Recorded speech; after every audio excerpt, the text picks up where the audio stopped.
ഇന്നലെയാണ് രാജീവ് ചന്ദ്രശേഖർ ബി.ജെ.പിയുടെ പുതിയ സംസ്ഥാന അധ്യക്ഷനായി ചുമതലയേറ്റത്. അദ്ദേഹം അതിനുശേഷം നൽകിയ അഭിമുഖങ്ങളിലെല്ലാം തൻ്റെ ആത്മവിശ്വാസം പ്രകടമാക്കുന്നത് കണ്ടു.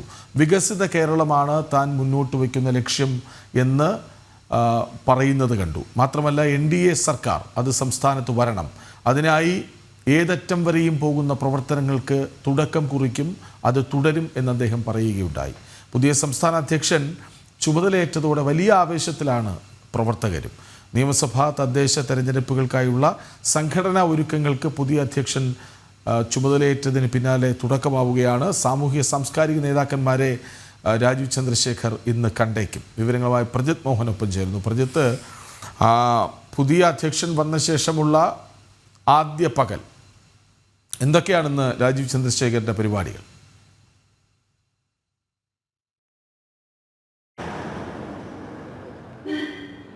കൃഷ്ണരാജ് സൂചിപ്പിച്ചതുപോലെ തന്നെയാണ് സാമൂഹിക സാംസ്കാരിക രംഗങ്ങളിലുള്ള പ്രമുഖരായ വ്യക്തികളെ നേരിൽ കാണുക എന്നുള്ളതാണ് അദ്ദേഹത്തിൻ്റെ ഇന്നത്തെ പ്രധാന അജണ്ടകളിലൊന്ന്. തിരുവനന്തപുരത്തുള്ള ആളുകളെ പ്രധാനമായും ഇന്ന് അദ്ദേഹം നേരിൽ കാണും. ഒപ്പം ബി.ജെ.പിയോട് അനുഭാവമുള്ള ആളുകളെ പാർട്ടിയിലേക്ക് എത്തിക്കുന്നതിൻ്റെ നടപടികളൊക്കെ ആരംഭിക്കും. കഴിഞ്ഞ കുറച്ച് നാളുകളിൽ സംഭവിക്കുന്നത് പോലെ കേരളത്തിൽ പ്രമുഖരായിട്ടുള്ള IAS IPS ഓഫീസേഴ്സൊക്കെ ബി.ജെ.പിയിലേക്ക് ഒഴുകിയെത്തുന്ന ഒരു സാഹചര്യമുണ്ട്. മുൻ വിരമിച്ച ഉദ്യോഗസ്ഥരൊക്കെ അത്തരത്തിൽ കൂടുതൽ ആളുകൾ രാജീവ് ചന്ദ്രശേഖരൻ്റെ കടന്നുവരവോടെ പാർട്ടിയിലെ എത്താനുള്ള സാധ്യത കൂടി കാണുന്നുണ്ട്. അപ്പോൾ അത്തരം പ്രവർത്തനങ്ങൾക്കായിരിക്കും ആദ്യഘട്ടത്തിൽ മുൻതൂക്കം നൽകുക. ഒപ്പം തന്നെ തദ്ദേശ തെരഞ്ഞെടുപ്പുമായി ബന്ധപ്പെട്ടിട്ടുള്ള ചർച്ചകളിലേക്ക് കാര്യങ്ങൾ കടക്കുന്ന ഒരു സമയമാണ്. അതിൻ്റെ ഇപ്പോൾ തിരുവനന്തപുരം കോർപ്പറേഷൻ പോലെ ബി.ജെ.പിക്ക് വലിയ വിജയസാധ്യതകളുള്ള ഭരണം തന്നെ പിടിച്ചെടുക്കാൻ കഴിയുന്ന സ്ഥലങ്ങളിൽ പ്രത്യേക ശ്രദ്ധ കേന്ദ്രീകരിച്ചുള്ള പ്രവർത്തനങ്ങൾക്ക് തുടക്കമിടും. അതോടൊപ്പം തന്നെ വിവിധ മേഖലകളിൽപ്പെട്ട ആളുകളുമായുള്ള കൂടിക്കാഴ്ചകൾ, ഒപ്പം പാർട്ടി പ്രവർത്തകരുമായി വിവിധ തലങ്ങളിലുള്ള കൂടിക്കാഴ്ചകൾ എന്നിവയൊക്കെ അദ്ദേഹത്തിൻ്റെ ആദ്യ കുറച്ച് ദിവസങ്ങളിലെ പ്രധാനപ്പെട്ട പദ്ധതികളായിട്ടുണ്ട്. അതിനുശേഷമായിരിക്കും കൂടുതൽ രാഷ്ട്രീയപരമായിട്ടുള്ള കാര്യങ്ങളിലേക്കൊക്കെ ഇറങ്ങിച്ചെല്ലുക. ഒപ്പം തന്നെ ഇനി അദ്ദേഹത്തിൻ്റെ ഇടപെടലുകൾ കൂടുതൽ സജീവമായി കേരളം കാതോർത്തിരിക്കുകയാണ്. പ്രത്യേകിച്ച് അദ്ദേഹം ബി.ജെ.പിയുടെ സംസ്ഥാന അധ്യക്ഷനായി എത്തുമ്പോൾ തന്നെ വലിയൊരു പ്രതീക്ഷ നൽകിക്കൊണ്ട് തന്നെയാണ് അദ്ദേഹം വരുന്നത്. അദ്ദേഹത്തെ പറ്റി ഉള്ള ചർച്ചകൾ പോലും ഇത്ര സജീവമായി നിലനിൽക്കുന്നതും അതുകൊണ്ട് തന്നെയാണ്. രാജീവ് ചന്ദ്രശേഖർ എന്ന് പറയുന്ന ടെക്നോക്രാറ്റിന് ബി.ജെ.പിയെ കേരളത്തിൽ അധികാരത്തിൽ എത്തിക്കാൻ കഴിയുമോ എന്നടക്കമുള്ള ചർച്ചകൾ ഒരു വശത്ത് സജീവമായി കൊണ്ടിരിക്കുന്നു. പ്രത്യേകിച്ച് അദ്ദേഹത്തിൻ്റെ ഒരു ചരിത്രവും പാരമ്പര്യവും ഒക്കെ വെച്ച് തന്നെ ബി.ജെ.പി വലിയ രീതിയിൽ മുന്നോട്ട് കൊണ്ടുപോകാൻ അദ്ദേഹത്തിന് കഴിയും എന്നുള്ളൊരു വിലയിരുത്തലുമാണ്. എന്തായാലും പാർട്ടി പ്രവർത്തകരൊക്കെ വലിയ ആവേശത്തിലാണ്. നമ്മൾ താഴെ തട്ടിൽ നിന്നൊക്കെ ലഭിക്കുന്ന ഒരു റെസ്പോൺസ് ഭയങ്കരമാണ്. പ്രത്യേകിച്ച് അദ്ദേഹം തിരുവനന്തപുരത്ത് നേരത്തെ തിരഞ്ഞെടുപ്പിനെത്തുന്നു. വളരെ കുറച്ച് സമയം കൊണ്ട് തന്നെ, ഒരുപക്ഷെ ഏറ്റവും അവസാനം പ്രചാരണം ആരംഭിക്കുന്ന സ്ഥാനാർത്ഥിയായിരുന്നു തിരുവനന്തപുരം ലോക്സഭാ മണ്ഡലത്തിൽ അദ്ദേഹം.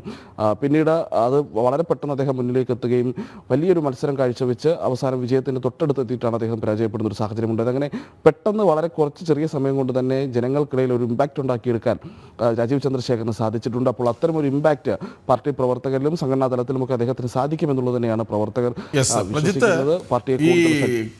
ലോക്സഭാ തെരഞ്ഞെടുപ്പിനെ നേരിടുമ്പോൾ കൃത്യമായൊരു പദ്ധതി ഉണ്ടായിരുന്നു. ചുരുക്കം ദിവസമേ മുന്നിലുണ്ടായിരുന്നുള്ളൂ എങ്കിൽ പോലും രാജീവ് ചന്ദ്രശേഖരന് ഈ പദ്ധതിയാണ് അദ്ദേഹത്തെ ആവേശ പോരാട്ടത്തിലേക്ക് നയിച്ചതും വിജയിക്കുമെന്ന പ്രതീക്ഷ പൂർണ്ണമായും പ്രവർത്തകരിലേക്ക് എത്തിയതും. നോക്കൂ, അത്തരം പദ്ധതികളിലാണ് അണികളുടെ പുതിയ ആവേശം എന്ന് തോന്നുന്നു.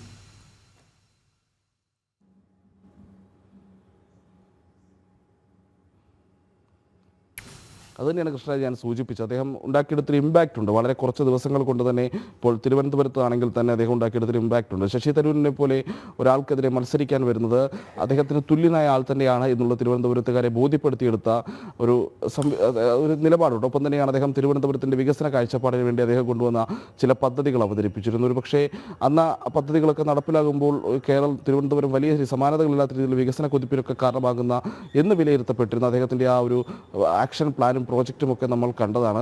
എന്തായാലും സമാനമായ രീതിയിലുള്ള പുതിയ സമീപനങ്ങൾ അദ്ദേഹത്തിൽ നിന്നുണ്ടാകുമെന്നുള്ളതാണ് നമ്മൾ പ്രതീക്ഷിക്കുന്നത്. എന്താണ് തങ്ങൾ കൃത്യമായി ഓരോ സ്ഥലത്തും ഓരോ മണ്ഡലത്തിലും ഒക്കെ ജനങ്ങൾക്ക് നൽകാൻ പോകുന്നത് അടക്കമുള്ള കാര്യങ്ങളൊക്കെ മുൻകൂട്ടി അവതരിപ്പിച്ചുകൊണ്ടുള്ള ഒരു തെരഞ്ഞെടുപ്പ് തന്ത്രമൊക്കെ ആയിരിക്കും അദ്ദേഹം വരും ദിവസങ്ങളിൽ ഉപയോഗിക്കുക എന്നുള്ള കാര്യത്തിൽ തർക്കമില്ല. എന്തായാലും പ്രാദേശിക തലം മുതൽ ബി.ജെ.പിക്ക് കൂടുതൽ സ്വാധീന ശക്തി കൈവരുത്തുക, സംഘടനാപരമായി ബി.ജെ.പിയെ ശക്തിപ്പെടുത്തുക, ബൂത്ത് തലത്തിലടക്കമുള്ള കമ്മിറ്റികളൊക്കെ പുനഃസംഘടിപ്പിച്ച് അല്ലെങ്കിൽ ആ രീതിയിലുള്ള പ്രവർത്തനങ്ങളുമായി BJP മുന്നോട്ട് പോകുമ്പോൾ അതിന് ശക്തമായ നേതൃത്വം നൽകുക എന്നുള്ളതാണ് രാജീവ് ചന്ദ്രശേഖറിന് മുൻപുള്ള പ്രധാന അല്ലെങ്കിൽ അദ്ദേഹത്തിൻ്റെ അടുത്ത കുറച്ച് നാളുകളിലേക്കുള്ള പ്രധാനപ്പെട്ട കടമ എന്ന് പറയുന്നത്. അപ്പോൾ ആ രീതിയിലുള്ള സംവിധാനങ്ങളുമായി ആ രീതിയിലുള്ള പ്രവർത്തനങ്ങളുമായി തന്നെയാണ് അദ്ദേഹം വരും ദിവസങ്ങളിൽ മുന്നോട്ട് പോകുക. കൃഷ്ണരാജ്, പ്രത്യേകിച്ച് പക്ഷേ ഇന്ന് ഈ സാമൂഹിക സാംസ്കാരിക നായകന്മാരെയൊക്കെ കാണുന്നത് ഒരു തുടക്കമാണ്. അതായത് BJPയിൽ ഒരു പുതിയ തുടക്കം. കെ സുരേന്ദ്രൻ നൽകിയ ഊർജം അത് അതേപടി തുടരാൻ തെരഞ്ഞെടുപ്പ് പ്രവർത്തനങ്ങൾക്ക് ഔപചാരികമായല്ലാതെ ഒരു തുടക്കമാണ് ഇന്ന് മുതൽ അങ്ങോട്ട്, അല്ലേ?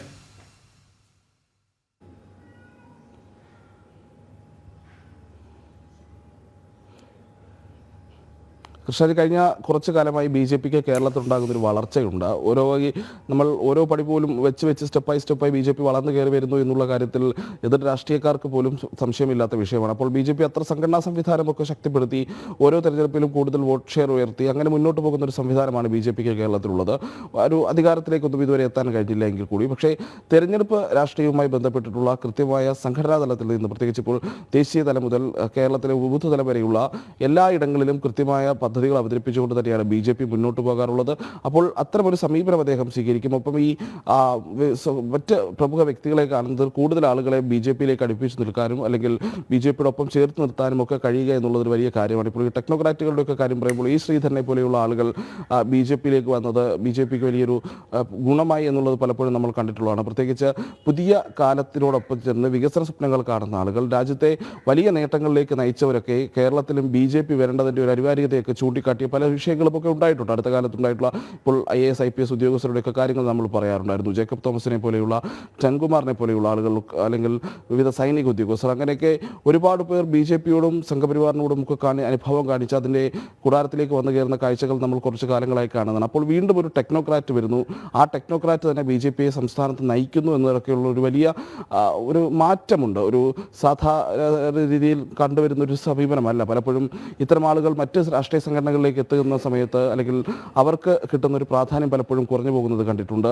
എക്സ്പെർട്ടൈസിനെ ഉപയോഗപ്പെടുത്തുക എന്നുള്ളത് ദേശീയ തലത്തിലടക്കം BJP മുന്നോട്ട് കൊണ്ടുപോകുന്ന ഒരു രീതി തന്നെയാണ്. അപ്പോൾ ആ സമാനമായ രീതിയിൽ ഒരു ടെക്നോക്രാറ്റ് ആയിട്ടുള്ള ഒരു മനുഷ്യൻ, വിജയിച്ച ഒരു മനുഷ്യൻ, ഒരു തെളിയിച്ച തെരഞ്ഞെടുപ്പ് പോരാട്ടത്തിൽ ഈ ശശി തരൂരിനെ പോലെ ഒരാളെ തോൽവിയുടെ വക്കിൽ വരെ എത്തിക്കാൻ കഴിഞ്ഞ ഒരാൾ എന്ന രീതിയിലൊക്കെയുള്ള വലിയ രീതിയിലുള്ളൊരു ഒരു ഗ്ലാമർ അദ്ദേഹത്തിനുണ്ട്. ആ ഗ്ലാമർ സംഘടനാപരമായി കൂടി ഉപയോഗപ്പെടുത്തുക എന്നുള്ളതാണ് BJP ലക്ഷ്യമിടുന്നത്. എന്തായാലും തദ്ദേശ തെരഞ്ഞെടുപ്പൊക്കെ അടുക്കുന്നതോടെ കൂടുതൽ ആളുകളെ, പുതിയ ഈ പറയുന്ന രീതിയിലുള്ള സമൂഹത്തിലെ പ്രശസ്തരായ അല്ലെങ്കിൽ പ്രമുഖരായിട്ടുള്ള പല വ്യക്തികളെയും സംഘടനയിലേക്ക് എത്തിക്കുക, അതിനൊപ്പം തന്നെ BJPക്ക് കൂടുതൽ സംഘടനാപരമായ അടിത്തറ കെട്ടിപ്പടുക്കുക തുടങ്ങിയിട്ടുള്ള ഒരുപാട് ഉത്തരവാദിത്തങ്ങൾ വരും ദിവസങ്ങളിൽ അദ്ദേഹത്തിന് നിർവഹിക്കാനുണ്ട്. കൃഷ്ണരാജ്. യെസ്, രാജീവ് ചന്ദ്രശേഖർ ഇന്ന് പൗരപ്രമുഖരെയും സാമൂഹിക സാംസ്കാരിക നായകന്മാരെയും കാണും. BJP പ്രവർത്തകർ വലിയ ആവേശത്തിലാണ്. ഒരു പുതിയ തുടക്കം, അതായത് കെ സുരേന്ദ്രൻ അധ്യക്ഷനായിരുന്ന 5 വർഷക്കാലം കൊണ്ടുണ്ടാക്കിയെടുത്ത ഊർജം അതേപടി തുടരാൻ, അതിൽ കൂടുതൽ എന്തു ചെയ്യാൻ എന്ന തീരുമാനങ്ങളെടുക്കാൻ രാജീവ് ചന്ദ്രശേഖർ ഇറങ്ങുന്നു. ആ പ്രതീക്ഷ അണികൾക്കും പ്രവർത്തകർക്കും ഉണ്ട്. വിവരങ്ങൾ നൽകുകയായിരുന്നു പ്രജിത് മോഹൻ.